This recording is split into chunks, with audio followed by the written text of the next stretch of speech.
मुंबई शहर के नजदीक रामपुर नाम का एक छोटा सा आधुनिक गांव था। उस गांव में अभिमन्यु नाम का एक व्यक्ति अपनी पत्नी निधि के साथ एक छोटा सा रेस्टोरेंट चलाता था। बाहर से आने जाने वाले सभी व्यक्ति ज्यादातर अभिमन्यु के रेस्टोरेंट में ही भोजन करना पसंद करते थे। अभिमन्यु की पत्नी ग्राहकों के लिए भोजन अपने हाथों से तैयार करती थी। एक दिन की बात है, बैंक का मैनेजर ताराचंद अपनी पत्नी अनीता के साथ अभिमन्यु के रेस्टोरेंट में भोजन करने के लिए आया। तुम्हारे रेस्टोरेंट की चाउमीन की प्रशंसा तो दूर दूर तक है। आज मेरी पत्नी का चाउमीन खाने का मन हुआ तो मैंने सोचा कि सीधा तुम्हारे रेस्टोरेंट में ले आऊं। जी बिल्कुल, क्या है कि ग्राहकों के लिए मेरी पत्नी स्वयं भोजन तैयार करती है। तो फिर देर किस बात की है, जल्दी से एक एक प्लेट चाउमीन लगवाओ, पेट में चूहे दौड़ रहे हैं। अभिमन्यु ने खुशी खुशी ताराचंद और उसकी पत्नी को एक एक प्लेट चाउमीन लगवा दी। वाकई अभिमन्यु, जैसा सुना था वैसा ही पाया। मुझे आपसे एक बात भी करनी है ताराचंद जी। इस महीने मैं बैंक की इंस्टॉलमेंट नहीं चुका पाऊंगा।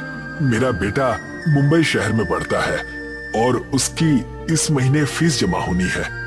अरे तो इसमें चिंता की क्या बात है, तुम कहीं भागे थोड़ी ना जा रहे हो। और वैसे भी मैं तो तुम्हें 2 गुना लोन देने के लिए तैयार हूँ। मैं तो कहता हूँ कि तुम इस रेस्टोरेंट को और बढ़ा लो, इसे एक बहुत अच्छे होटल में कन्वर्ट कर दो। नहीं नहीं ताराचंद जी, मैं अपने इस छोटे से रेस्टोरेंट में ही बहुत खुश हूँ। मैं और बैंकों के चक्कर काटने से बच गया। ताराचंद रेस्टोरेंट से बाहर निकल गया और अभिमन्यु के रेस्टोरेंट के ठीक सामने बने एक बड़े से रेस्टोरेंट को देखकर मुस्कुराने लगा। ये तो अभिमन्यु के रेस्टोरेंट से बड़ा और काफी अच्छा मालूम होता है। हाँ हाँ, रेस्टोरेंट अभिमन्यु के रेस्टोरेंट से काफी बड़ा है। ये ब्रजेश का रेस्टोरेंट है, लेकिन फिर भी आसपास के लोग अभिमन्यु के रेस्टोरेंट का खाना ही पसंद करते हैं। बैंक मैनेजर ताराचंद अपनी पत्नी के साथ कार में बैठकर चला गया। उसकी बातें दूसरे रेस्टोरेंट का मालिक ब्रजेश अपने नौकर सत्यम के साथ पीछे से चुपके से सुन रहा था। सुना मालिक, एक तो इस बैंक मैनेजर ने आपके लोन की फाइल रिजेक्ट कर दी, ऊपर से ये अभिमन्यु के रेस्टोरेंट के भोजन की तारीफ और कर रहा है, वो भी अपनी पत्नी के सामने, और हमारे रेस्टोरेंट की बुराई कर रहा है। अगर ऐसा ही रहा ना तो वो दिन दूर नहीं कि हमारे रेस्टोरेंट में बड़े बड़े और मोटे ताले लगते हुए नजर आएंगे। तुमसे कितनी बार बोला है सत्यम कि अच्छा अच्छा बोला करो, वो दिन कभी नहीं आएगा। कैसे नहीं आएगा मालिक? देखिए ना, दिन ब दिन हमारे रेस्टोरेंट में ग्राहकों की संख्या कम होती जा रही है। ये बात तो तुम्हारी बिल्कुल सही है सत्यम, कि अभिमन्यु के रेस्टोरेंट की वजह से मुझे बहुत नुकसान उठाना पड़ रहा है। अभिमन्यु के रेस्टोरेंट में सारा भोजन उसकी पत्नी निधि तैयार करती है। आप भी अपने रेस्टोरेंट का भोजन अपनी पत्नी से तैयार क्यों नहीं करवाते? ये कैसी बातें कर रहे हो तुम? मेरी पत्नी को तो भोजन बनाना ही नहीं आता। पिछली बार तुमने खुद उसके हाथ के बने हुए आलू के पराठे खाए थे और अगले दिन तुम बीमार पड़ गए थे। इसमें तो कोई शक नहीं। चिंता मत करो सत्यम, मेरे दिमाग में एक योजना है। मुझे पता लगा है कि बैंक मैनेजर ताराचंद का ट्रांसफर कुछ ही दिनों में हो जाएगा और नया बैंक मैनेजर मेरा बहुत दूर का रिश्तेदार है। अभिमन्यु के रेस्टोरेंट में सारे पैसे बैंक के लगे हुए हैं और उसकी जमीन बैंक के पास गिरवी रखी हुई है। मैं अपनी खोपड़ी से ऐसा चक्कर चलाऊंगा कि अभिमन्यु सड़क पर आ जाएगा। अपने रेस्टोरेंट के अंदर जाकर बैठ गए, तभी वहां पर एक अजीब सा दिखने वाला व्यक्ति जिसने बहुत गंदा कोट पहन रखा था रेस्टोरेंट में आकर बैठ गया। मुझे बहुत जोरों की भूख लगी है, जल्दी से बर्गर, पिज्जा और एक ब्लैक कॉफी लेकर आओ। सत्यम उस व्यक्ति को देखकर बुरा सा मुंह बनाते हुए बोला, तुमने कितने गंदे कपड़े पहन रखे हैं। जिस कुर्सी पर तुम बैठे हो जानते भी हो वो कुर्सी कितनी महंगी है। तुम्हारी वजह से ये कुर्सी भी गंदी हो गई। किस तरह के व्यक्ति हो तुम? तुम्हारे मालिक ने तुम्हें ग्राहकों का सम्मान करना नहीं सिखाया? तुम्हें पता नहीं ग्राहकों से किस तरह से बात की जाती है? हाँ, मुझे सिखाया है, मुझे सब पता है ग्राहकों से कैसे बात की जाती है।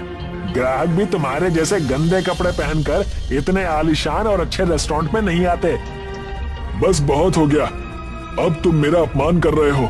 देखो, तुम मुझे नहीं जानते मैं कौन हूँ, और हाँ, किसी भी व्यक्ति के कपड़ों से उसके व्यक्तित्व का अंदाजा नहीं लगाया जा सकता। कभी कभी आंखों के सामने नजर आने वाला सच भी सच नहीं होता। लगता है कोई पुरानी घिसी पिटी हिंदी पिक्चर देखकर आए हो तुम। तभी वहां पर ब्रिजेश आ गया। क्या हुआ सत्यम, क्या बहसबाजी हो रही है? देखिए ना मालिक, इस व्यक्ति ने कितने गंदे कपड़े पहन रखे हैं। इसके कोट की हालत देखिए, ऐसा लगता है जैसे कि सालों से कोट की धुलाई ही नहीं हुई है। ऊपर से ये व्यक्ति आपके ऊपर आरोप लगा रहा है। मेरे ऊपर आरोप लगा रहा है? मैं कुछ समझा नहीं। बोल रहा है कि तुम्हारे मालिक ने तुम्हें ग्राहकों से बात करने की तमीज नहीं सिखाई। हाँ तो क्या गलत बोल रहा हूं मैं? तुम्हारा नौकर मेरा ऑर्डर लेने की बजाय मेरे कपड़ों को देख रहा है। इस रेस्टोरेंट में तुम्हारे जैसे गंदे दिखने वाले व्यक्ति नहीं आते। मेरे नौकर ने बिल्कुल सही कहा। मुझे भी शक है कि तुम्हारी जेब में पैसे होंगे या नहीं। तुम्हारी जगह यहाँ नहीं है, वो सामने वाले उस रेस्टोरेंट में है। जाओ, जाकर वहीं बैठो। ब्रिजेश की बात सुनकर वो व्यक्ति क्रोधित होकर उठकर खड़ा हो गया और सीधा अभिमन्यु के रेस्टोरेंट में जाकर बैठ गया। जी, क्या लेंगे आप? मुझे एक चीज बर्गर और बढ़िया सी ब्लैक कॉफी।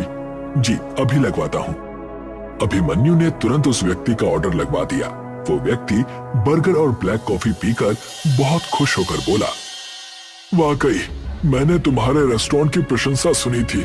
लोग तुम्हारे रेस्टोरेंट की बिल्कुल सही प्रशंसा करते हैं और तुम्हारी ब्लैक कॉफी पीकर तो मुझे मजा आ गया। जी, बहुत बहुत धन्यवाद। इतना कहकर वो व्यक्ति अपनी जेब टटोलने लगा।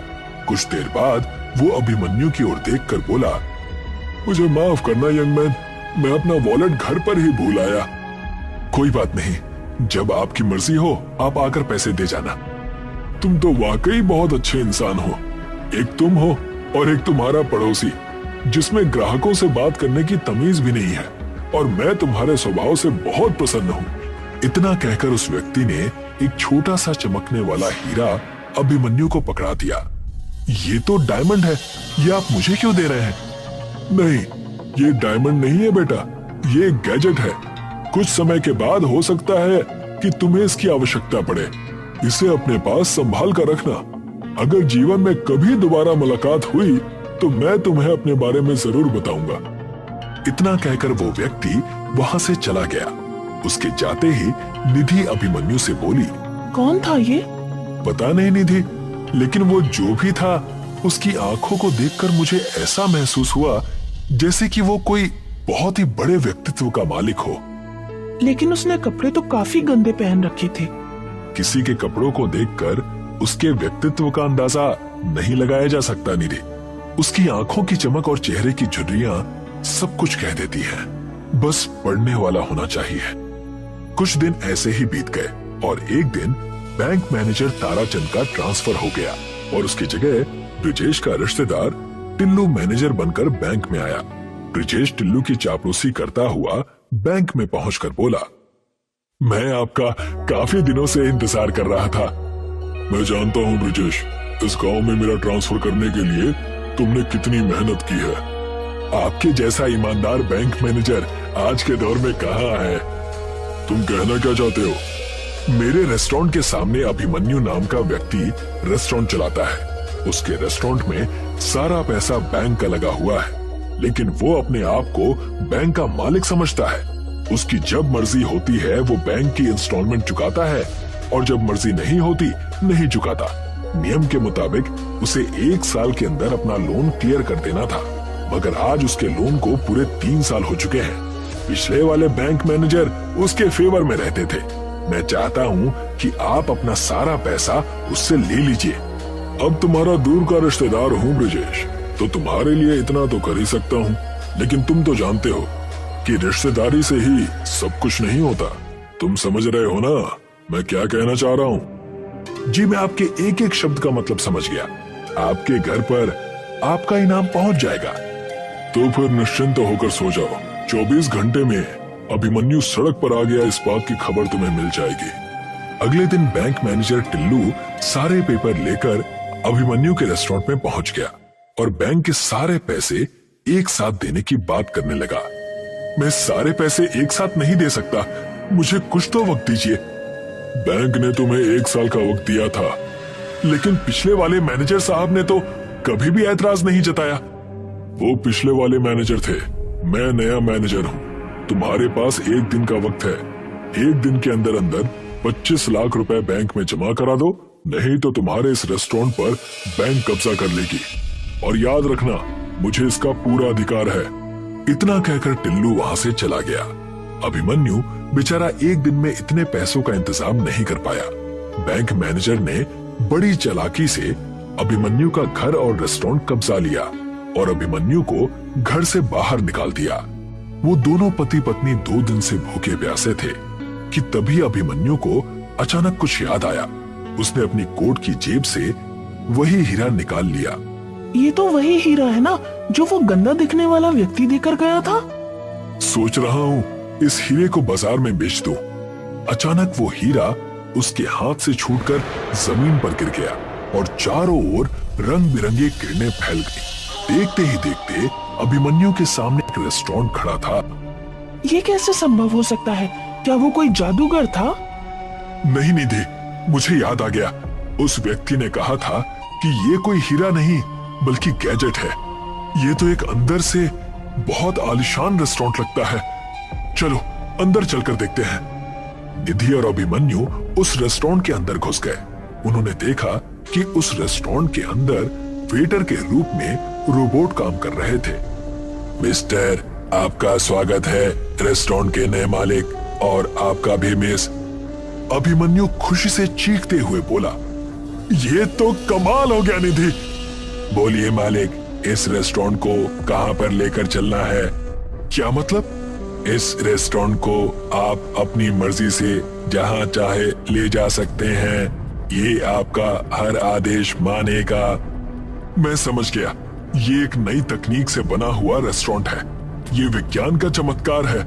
मैं समझ गया, वो व्यक्ति बहुत बड़ा साइंटिस्ट था।